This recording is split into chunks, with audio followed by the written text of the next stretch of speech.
여러분 안녕하세요. 오늘은 베들레헴에서 태어나시다 세 번째 시간입니다. 베들레헴으로 호적을 등록하러 올라가던 중 마리아가 아기 예수님을 낳게 됩니다.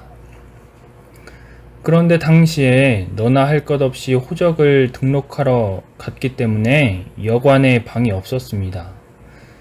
그래서 누가복음 2장 7절에서 이는 여관에 있을 곳이 없음이로라 이렇게 말씀합니다. 첫 번째로 살펴볼 건 이 여관에 방 없음이 인류의 마음 상태를 대변한다는 겁니다. 이 인류의 상태를 요한복음 1장 11절에서 이렇게 기록합니다. 자기 땅에 오매 자기 백성이 영접하지 아니하였으나 이미 인류의 마음의 집에 무언가 가득 차 있기 때문인 것입니다. 그래서 예수님을 모시는데 관심이 없는 것입니다. 여간방에서 잠시 머무는 손님들은 그렇다 치고 특별히 여간방 주인들의 모습을 생각해 보세요. 요셉이 아이가 나올 것 같다며 방 좀 얻을 수 없겠냐고 하소연했겠죠. 그런 하소연을 매몰차게 거절합니다.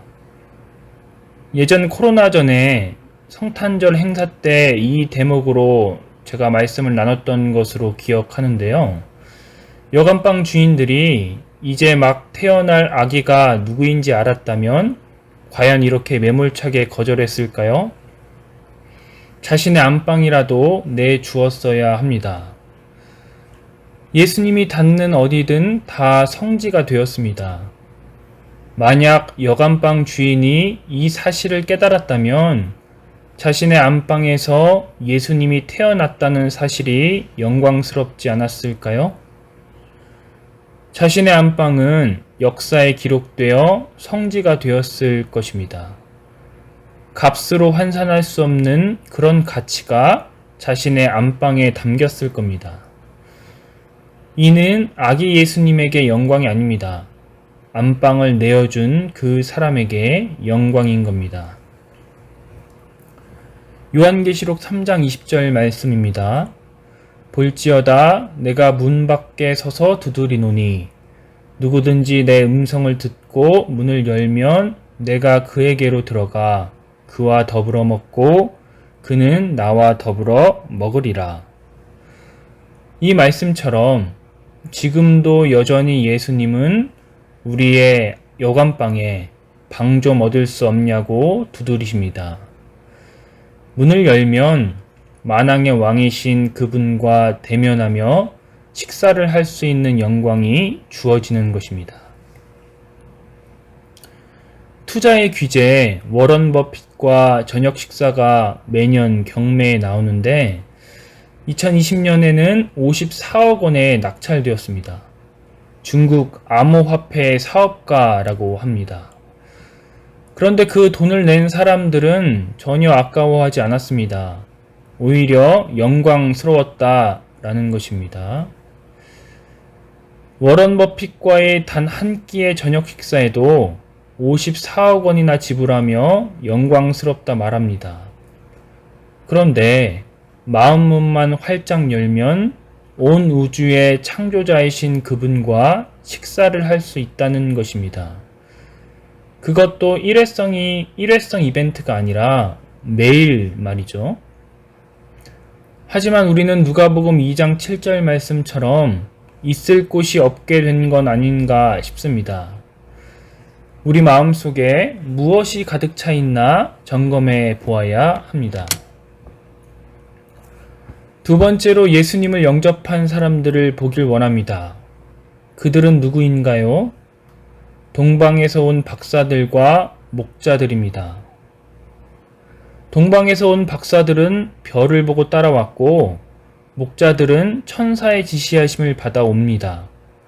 그들은 말 구유에 아기가 누워 있었지만 참된 가치를 알던 사람들이었습니다. 목자들이야 천사의 지시하심을 받았으니 그렇다 쳐도 특별히 동방에서 별을 따라온 박사들은 먼 거리를 떨리는 마음으로 왔을 거 아니에요? 그런데 고작 보이는 게 말 밥통에 누워있는 아기라고 생각해 보세요. 얼마나 허탈했을까요? 내가 이거 보려고 먼 거리를 여행했나 싶을 수 있습니다. 하지만 동방박사들은 그렇게 생각하지 않습니다. 엎드려 아기 예수님께 경배하고 황금, 유향, 몰약을 예물로 드립니다. 세상은 끊임없이 눈에 보이는 것을 강조합니다. 하지만 진정한 참된 가치는 보이지 않습니다. 그래서 예수님께서도 마태복음 13장에서 천국은 마치 밭에 감추인 보화와 같다고 하셨습니다. 밭에 감춰졌기 때문에 여간방 주인은 방이 없다고 했고, 동방박사들은 마을 구유에 누워있는 예수님을 경배한 것입니다. 목자들도 마찬가지입니다. 당시의 유대인들은 부자들만 양이 많고 평범한 사람들은 많아야 양 한두 마리였거든요. 각 집에 한두 마리씩 있는 것이죠. 제가 언급했지만 양이 굉장히 멍청합니다. 그래서 항상 돌봐줘야 하는데 한두 마리밖에 안 되는데 24시간 돌볼 수 없잖아요. 비효율적이죠. 그래서 보통 유대인들은 마을별로 양들을 다 모읍니다. 그리고 삭슬 줘서 목자들을 고용하는 것이죠. 따라서 양을 지키지 않으면 목자는 잘릴 겁니다. 그 밤에 야생동물이 물어갔는데 거기에 목자가 없었다고 하면 양을 물어줘야 되겠죠. 그런데 그들은 과감하게 아기 예수님을 경배하러 갑니다. 왜일까요? 그 가치를 알았기 때문입니다. 말씀을 마칩니다. 천국은 밭에 감춰져 있습니다. 육안상 확인이 어려운 것이죠. 이번 한 주 사시면서 목자와 동방박사처럼 진정한 가치를 깨닫고 경배하는 사람들 되시기 바랍니다.